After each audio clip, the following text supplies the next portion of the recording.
Lords and ladies of the Duchy, welcome to episode 3 of Duke's D&D Debauchery, as we continue to follow our heroes as they continue their path on the world of Renkaat in the Conduit.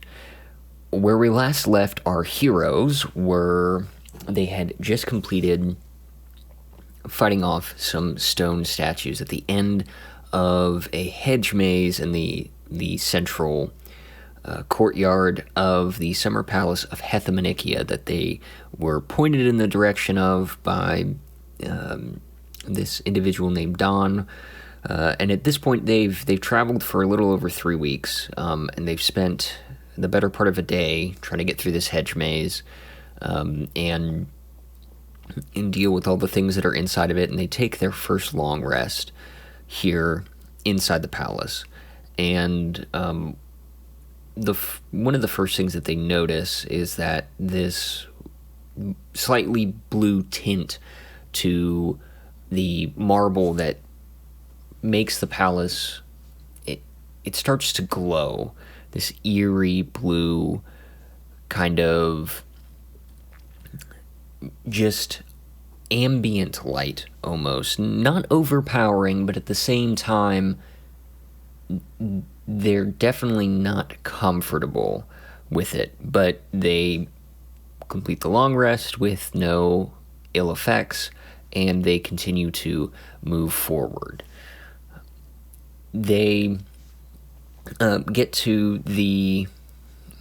So the hedge maze between the two statues, there's a 10-foot opening that actually was closed off before they defeated the two statues. Obviously, on the other side of the hedge maze, what they could see that second story that they had seen from the outside that was all the way at the back. So they knew that they were at the end of the hedge maze. It was the only way that really made sense.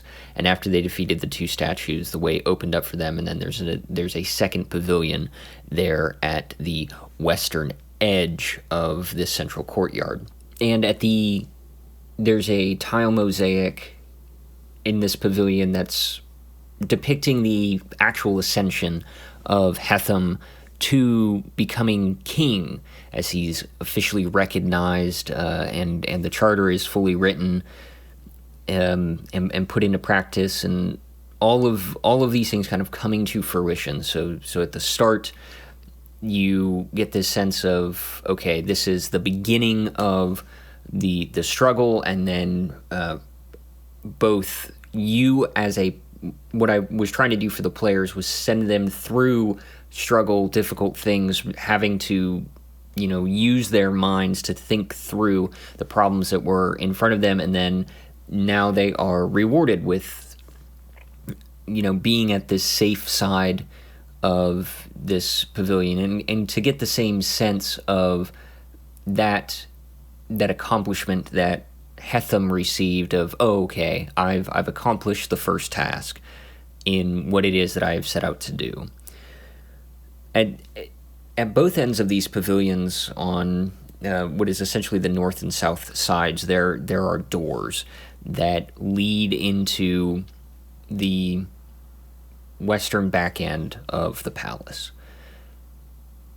The party members take their time to inspect both of the doors, and the northern door is trapped, and they fail to detect the trap until they trigger it, and that was a fun little bit of shocking that we got to... I got to send the players through kind of the scene of like, oh no, your grasp onto the door handle.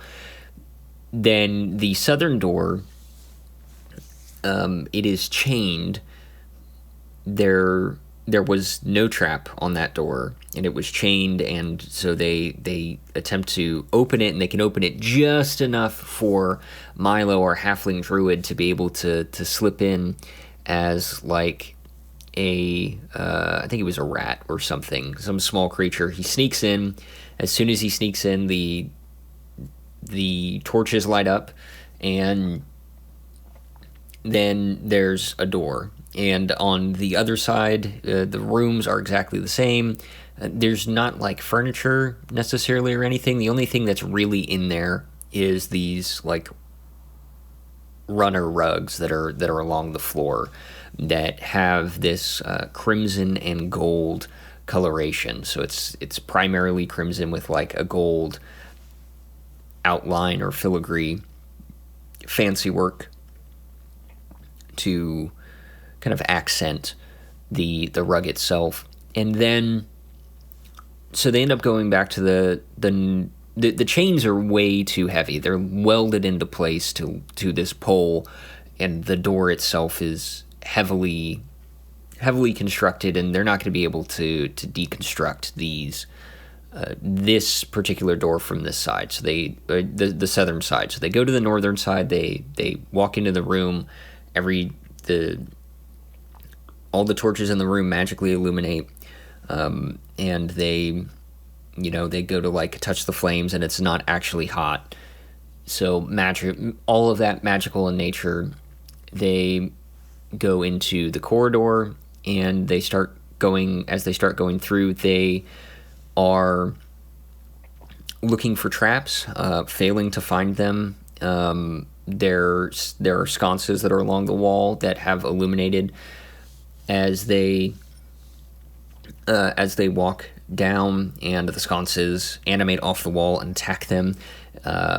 The party ends up stealing at least one of the sconces and literally tying it to the paladin's shield. And they come to a couple of rooms along either side. Most of the rooms that they come to are empty. They kind of just like they like open the door, they go 5 feet in, they look around, nothing particular, they come out of the room. There was some other stuff that was like the idea almost of punishing players for over exploring. It's like the more that you explore, the more that you're going to run into, right? So there was like animated rugs and things of that nature that I had planned in particular rooms, but that the players didn't get deep enough into in order to trigger the trap. There was also some arrows that there were like some arrows that were just dexterity saving throws and traps that they activated. Nothing too crazy. There was a room that was basically you just walked into the room, and it was like 100 by 100 feet or 80 by 80 feet, and it was just mirrors everywhere. So this idea of walking into a room, and it's literally mirrors everywhere, and that strange feeling that you get of, oh my goodness, like eternity as everything just continues. And that was kind of I forget particularly why I put it there. It was a callback to something that I was reading at the time, but I can't remember exactly what it was trying to do. But anyways, the party continues all the way forward, and they kind of reach the central point. And as they've been walking down this hallway, they've been hearing get slightly louder and louder the marching of greaves across plain stone, polished stonework. And as they get to the central door that is directly in the center of this hallway, the marching stops.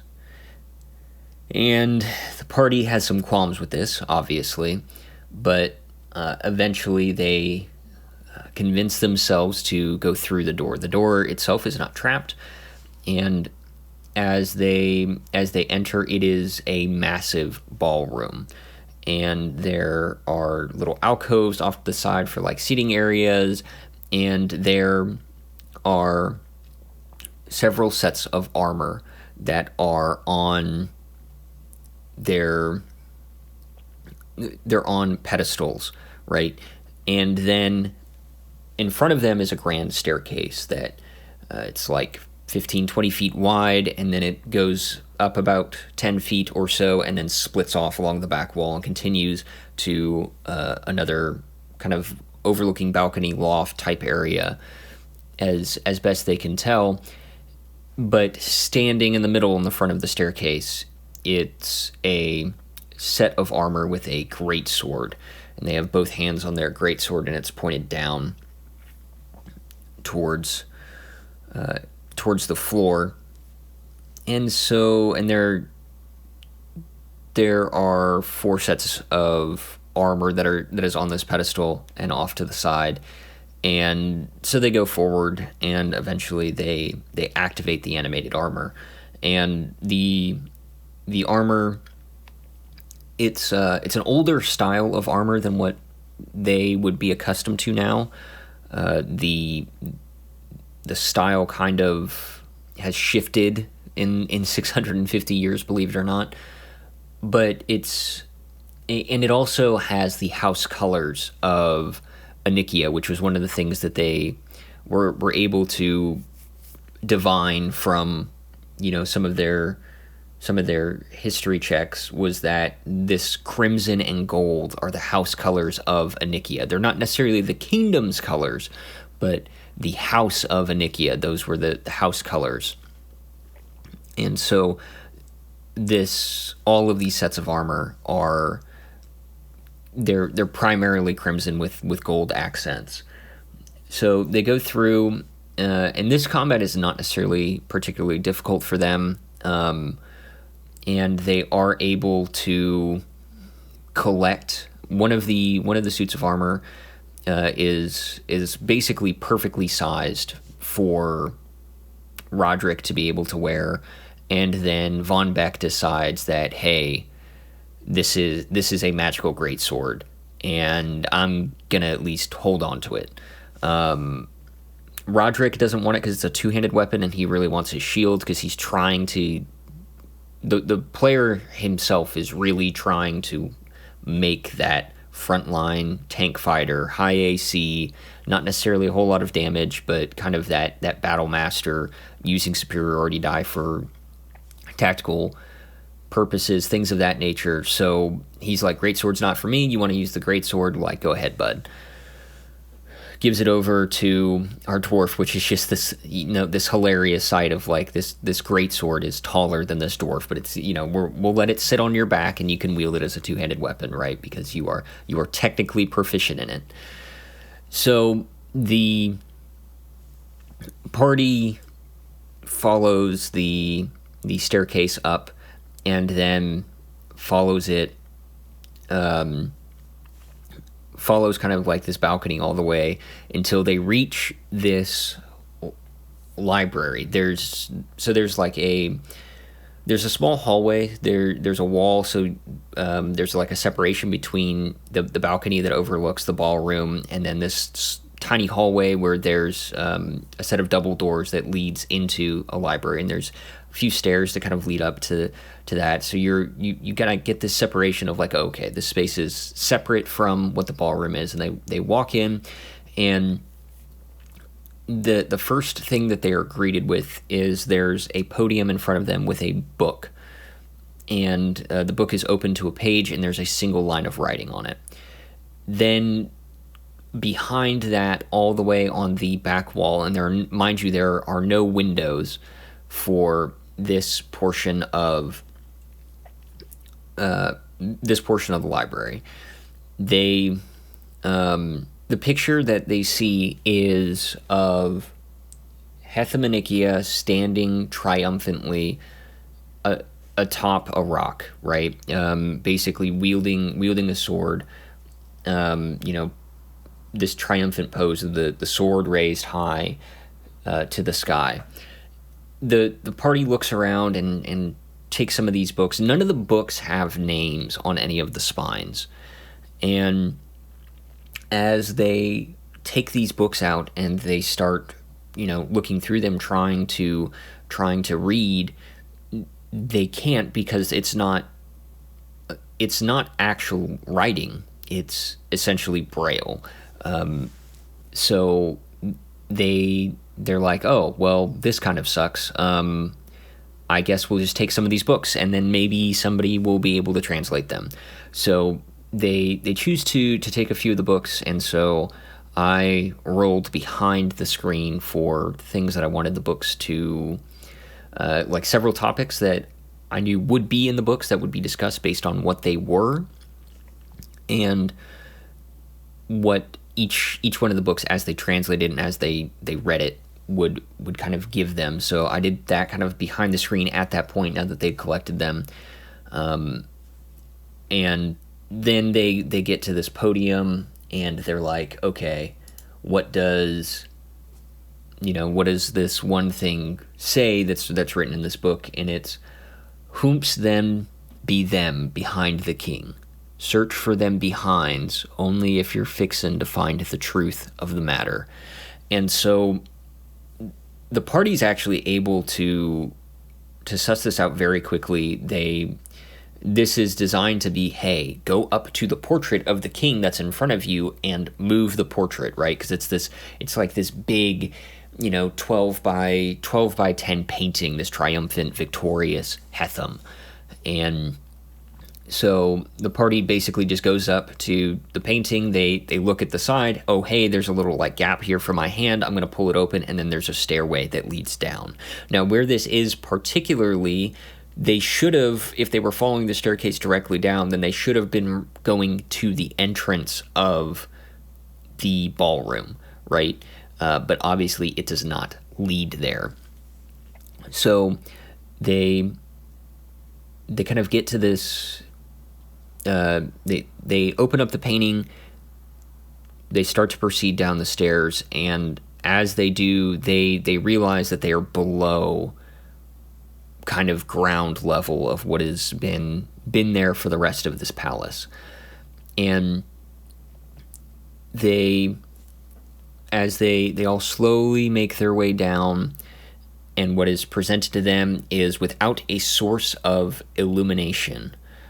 It's this 120 by 120 room, and there's a sigil kind of carved directly into the stone that's a little hard to make out, but it looks like it's a raven in flight.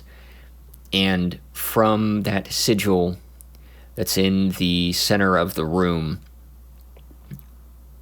it's not a raven in flight at this point. The sigil that appears to them is a singular sword inside of going through a circle, which is they were able to recognize as the sigil of the king. And the kind of what was carved out of this stone, there's also kind of this inlay of what appears to be flowing molten gold. Although it's like liquid gold, not necessarily like glowing red hot, but flowing molten gold. And as they finally, all five of them, step into the room and progress forward, a spectral figure starts to rise. And this is where the party first meets Hethum Anikia, first king of the West. And that is where we ended our third session. I felt like, for the most part, this session went how I had originally planned it. It was like perfect timing on the stopping point. The combat was what I wanted it, and then this is one of the things that I like to do particularly is give players early benefits to what it is specifically that they want to do. So I as a DM want to be able to, okay, I'm going to put you into what your class wants to do, and then I'm going to let you play with your character, right? I'm going to give you all of the tools that you want. And so one of the things specifically that is so hard at early levels because of the gold restriction is getting a fighter something that actually gives them real hard to hit AC, right? And full plate is that option, right?